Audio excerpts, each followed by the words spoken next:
Hello friends, मेरे digital classes में आप लोग का बहुत बहुत स्वागत करता हूं। तो फ्रेंड्स, आज हो गया 19 दिसंबर। 19 दिसंबर से जितने भी करंट अफेयर्स के क्वेश्चन बनेंगे यहाँ से हम कवर करेंगे, जो आपके सभी एग्जाम के लिए इम्पोर्टेंट होगा। चाहे आप कोई भी एग्जाम की तैयारी कर रहे होंगे, चाहे एसएससी, रेलवे, यूपीएससी, पीएससी, चाहे पुलिस कांस्टेबल, सभी एग्जाम के लिए करंट बहुत ही ज़्यादा इंपॉर्टेंट है। जो कि 7 से 8 क्वेश्चन आपके सभी एग्जाम में करंट अफेयर से जो कि हर एग्जाम में क्वेश्चन पूछा जाता है। तो करंट अफेयर्स बहुत ही इम्पोर्टेंट रोल निभाता है आपके सभी एग्जाम के लिए। तो करंट अफेयर्स को साथ में लेके भी चलिए, चाहे कहीं से भी पढ़ें। तो डेली बेस पे करंट अफेयर्स जो मैं पढ़ाता हूँ वहाँ से भी आप पढ़ सकते हैं। तो स्टार्ट करते हैं आज का सेशन। अगर आप पहली बार आए हुए चैनल में तो सब्सक्राइब करके रख लीजिएगा ताकि आप तक नोटिफिकेशन पहुँच पाए। तो स्टार्ट करते हैं आज के सेशन। पहला क्वेश्चन है, हाल ही में अंतर्राष्ट्रीय अल्पसंख्यक अधिकार दिवस कब मनाया गया है? तो 17 दिसंबर, 18 दिसंबर, 19 दिसंबर, डी है इनमें से कोई नहीं। तो हाल ही में हर साल 18 दिसंबर को अंतर्राष्ट्रीय लेवल पर यह जो अल्पसंख्यक अधिकार दिवस है, तो ये लोगों को अधिकार के लोग के इस पे जागरूक करने के लिए इसको मनाया जाता है अंतर्राष्ट्रीय अल्पसंख्यक दिवस। इसको जो कि 18 दिसंबर को हर साल इसको मनाया जाता है अल्पसंख्यक अधिकार दिवस को। तो साल 1992 में जो संयुक्त राष्ट्र द्वारा इसको 18 दिसंबर को अल्पसंख्यक अधिकार दिवस के यहाँ पे मनाना है करके घोषित किया था। तो हम 1992 से जो इसको घोषित किया गया संयुक्त राष्ट्र द्वारा, तब से 18 दिसंबर को हम अल्पसंख्यक अधिकार दिवस के रूप में घोषित किया, तब से हम मनाते आ रहे हैं। तो संयुक्त राष्ट्र ने धार्मिक और भाषाई आधार पर जातीय अल्पसंख्यकों को यहाँ पे संबंधित व्यक्ति के अधिकारों की रक्षा के लिए इसको जो कि अपनाया गया है। इस वजह से हम 18 दिसंबर को अंतर्राष्ट्रीय अल्पसंख्यक अधिकार दिवस के रूप में हर साल मनाते हैं। तो बढ़ते हैं अगले क्वेश्चन तरफ। अगला क्वेश्चन देखते हैं, हाल ही में अंतर्राष्ट्रीय प्रवासी दिवस कब मनाया गया है? तो 17 दिसंबर, 18 दिसंबर, 19 दिसंबर, डी है इनमें से कोई नहीं। तो इसका सही ऑप्शन हो जाएगा बी ऑप्शन 18 दिसंबर। तो 18 दिसंबर को अल्पसंख्यक अधिकार दिवस भी हम मनाते हैं अंतर्राष्ट्रीय लेवल पे, और 18 दिसंबर को हम अंतर्राष्ट्रीय प्रवासी दिवस भी मनाते हैं। तो याद रखिएगा, एग्जाम में पूछ देता है, एग्जाम में डायरेक्ट अंतर्राष्ट्रीय जो आपका प्रवासी दिवस है कब मनाया जाता है? तो 18 दिसंबर, इसका भी आंसर बी ऑप्शन सही हो जाएगा।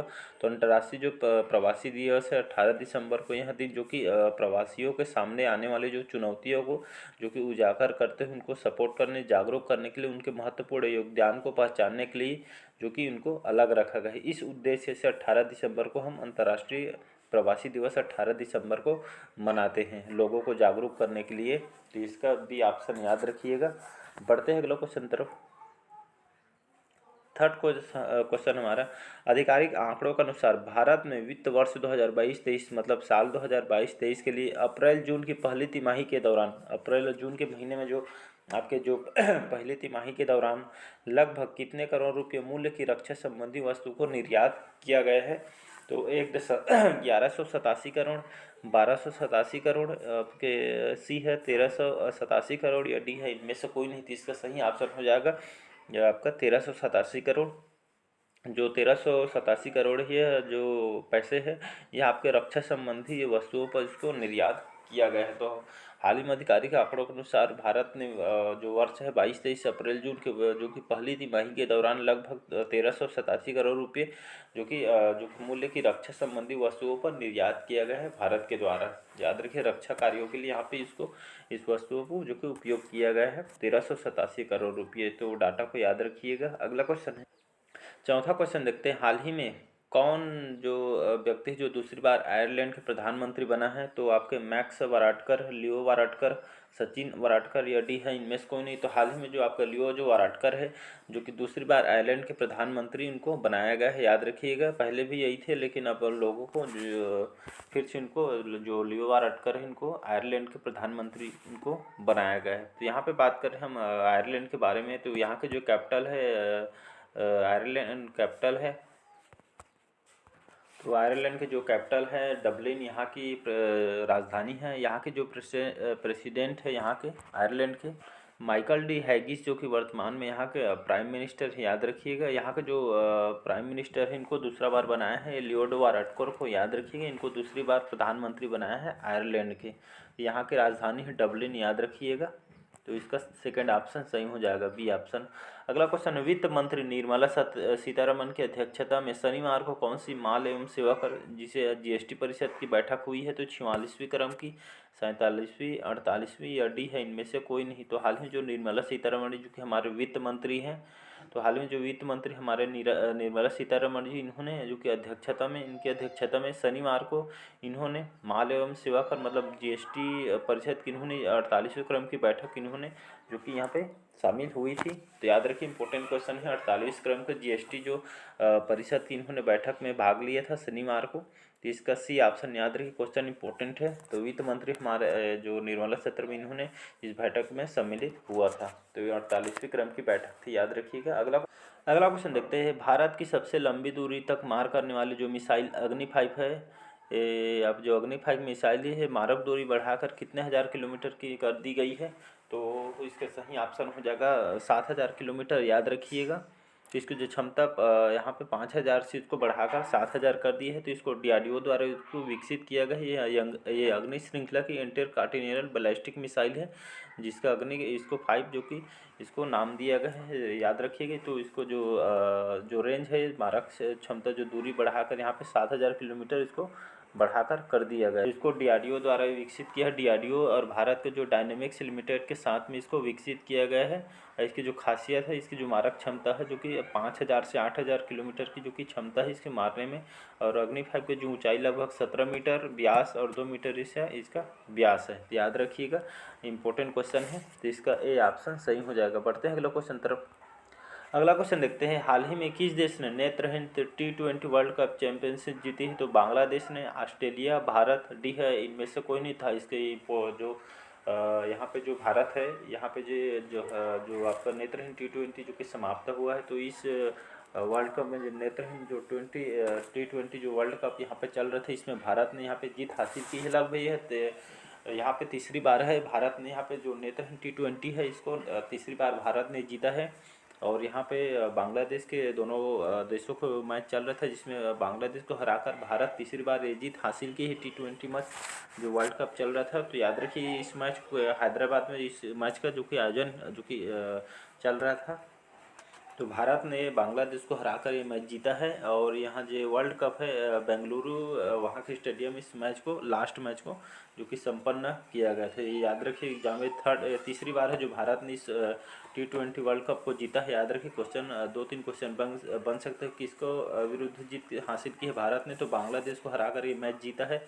और इस मैच को लास्ट बार कौन से स्टेडियम में खेला गया है? तो आपके बेंगलुरु के स्टेडियम में इसको खेला गया है। तो याद रखिए इंपॉर्टेंट क्वेश्चन है। अगला क्वेश्चन देखते हैं यहाँ पे, हाल ही में अंतर्राष्ट्रीय मुद्रा कोष जिसे IMF कहते हैं, तो जो IMF द्वारा हाल ही में नकदी संकट से जूझ रहे किस देश को अगले 4 साल में $3 अरब का राहत पैकेज देने पर सहमति जताई है? तो मिस्र द्वारा, जिसे हम इजिप्ट के नाम से जानते हैं, बांग्लादेश, श्रीलंका, डी है इनमें से कोई नहीं। तो हाल ही में जो अंतर्राष्ट्रीय मुद्रा कोष है जिसे IMF के नाम से हम जानते हैं, तो इसका जो फुल फॉर्म होता है इंटरनेशनल मॉनेटरी फंड, इसका फुल फॉर्म होता है। इसको हम अंतर्राष्ट्रीय मुद्रा कोष के नाम से जानते हैं। इसको जो स्थापना की है 27 दिसंबर 1945 में इसकी स्थापना किया है। इसका हेड क्वार्टर वाशिंगटन DC में इसका हेड क्वार्टर है। याद रखिएगा हेड क्वार्टर मुख्यालय को वन-डे एग्जाम में क्वेश्चन पूछा जाता है। तो IMF का हेड क्वार्टर वाशिंगटन DC में, जो इसके जो MD है जो हमारे भारतीय मूल के हैं क्रिस्टिना जॉर्जिवा जी हैं, जो कि इसके IMF के मैनेजिंग डायरेक्टर हैं। तो याद रखिएगा। हाल ही में जो IMF द्वारा नकदी संकट से जूझ रहे जो आपका जो मिस्र है, इजिप्ट, इस देश को यहाँ पे अगले 4 साल में लगभग $3 अरब का राहत पैकेज देने पर जो कि IMF है यहाँ पे सहमति जताई है। तो यहाँ पे मिस्र को यहाँ पे अगले 4 साल में $3 अरब राहत देने के पैकेज पर जो कि सहमति जताई है, जो कि नकदी संकट से जूझ रहे थे। इस कारण जो IMF द्वारा इसको राहत पैकेज देने पर सहमति जताई हुई है।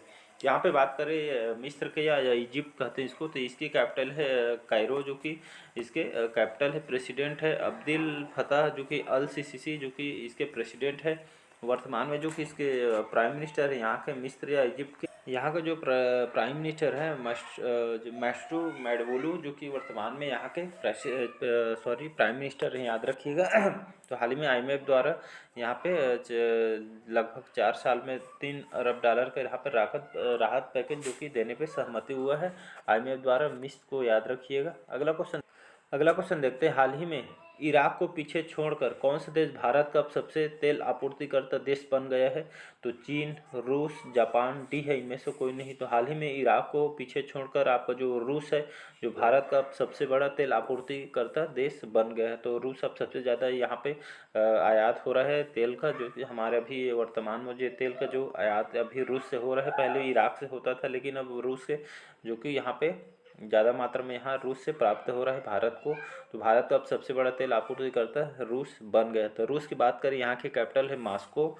यहाँ की जो ऑफिशियल लैंग्वेज है रशियन, यहाँ की ऑफिशियल लैंग्वेज है। यहाँ के जो प्रेसिडेंट है व्लादिमीर पुतिन, यहाँ के राष्ट्रपति हैं। यहाँ के जो प्राइम मिनिस्टर है मिखाइल मिशुस्तिन, जो कि यहाँ के प्राइम मिनिस्टर है रसिया के। तो याद रखिए, यहाँ से जो भारत और जो रसिया के बीच अच्छे संबंध है, जो अभी भी अच्छे ढंग से चलते हैं। जो भारत जो सबसे बड़ा आपूर्तिकर्ता देश अभी रूस बन गया है। तो इम्पोर्टेंट क्वेश्चन है, याद रखिएगा, क्वेश्चन आ सकते हैं, इंपॉर्टेंट है। अगला क्वेश्चन देखते हैं यहाँ पे। हाल ही में भारतीय जनता पार्टी के जो सांसद किरोड़ी माल है, इन्होंने राज्यसभा में भारी हंगामे के बीच समान नागरिक संहिता विधेयक पेश किया। विधेयक पक्ष में 63, तो विपक्ष में कितने मत पड़े हैं? तो 21, 22, 23 या डी, इनमें से कोई नहीं। तो हाल ही में जो भारतीय जनता पार्टी की सांसद है किरोड़ीमल मीणा जी, इन्होंने राज्यसभा में जो कि भारी हंगामे के बीच समान जो कि नागरिक संहिता विधेयक, उन्हें जो आपके सांसद है किरोड़ीमल जानते ही होंगे। तो इनको बीच यहाँ पे हंगामा हो गया है कि समान नागरिक संहिता विधेयक को यहाँ पे पेश करने के लिए। तो विधेयक में लगभग पक्ष में 63, तो विपक्ष में लगभग 23 यहाँ पे मत पड़े हैं। तो इसका सी ऑप्शन सही हो जाएगा। तो ये आपके समान नागरिक संहिता के विधेयक में यहाँ पे जो कि चर्चा हुआ है राज्यसभा में, तो इसका सी ऑप्शन याद रखिएगा। तो आपके भारतीय जनता पार्टी के जो सांसद है किरोड़ीमल, इन्होंने राज्यसभा में भारी हंगामा किए आपके समान नागरिक संहिता विधेयक के लिए। तो यहाँ पे विधेयक में लगभग 63 पक्ष आपके है, और आपके जो विपक्ष में लगभग 23 मत पड़े हैं। तो इसका सी ऑप्शन सही हो जाएगा। तो आज का सेशन कैसे लगा कमेंट करके ज़रूर बताइए। अगर आप चैनल में नए होंगे, चैनल को सब्सक्राइब करके रख लीजिएगा, ताकि आप तक नोटिफिकेशन पहुंच पाए। तो चलिए, बस आज के लिए इसी तरह मैं नेक्स्ट पार्ट में क्वेश्चन लेकर आऊँगा मैं इसी तरह। तो मिलते हैं अगले दिन। बस आज के लिए इतना ही। Thank you.